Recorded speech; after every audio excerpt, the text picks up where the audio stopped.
Linangan air mata seorang bekas inspektor polis mengiringi detik pembebasannya selepas Mahkamah Persekutuan Kota Kinabalu membatalkan sabitan dan hukuman mati terhadapnya atas tuduhan membunuh seorang ibu tunggal di Keningau 14 tahun lalu. Panel 3 Hakim dipengerusikan oleh Tan Sri Nalini Padmanathan bersama Datuk Roziah Bujang dan Datuk Nordin Hassan sebulat suara membenarkan rayuan Ahmad Rizal Umar dan memerintahkan dia dilepas serta dibebaskan.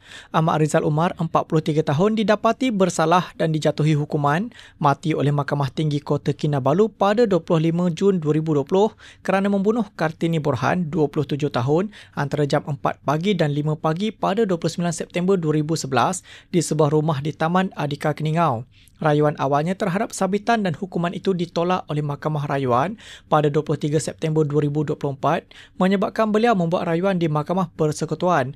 Peguam Datuk Ramsing dan Prim Elmer Ganasan mewakili Ahmad Rizal secara pro bono, manakala Timbalan Pendakwa Raya Muhammad Zain Ibrahim hadir bagi pihak responden.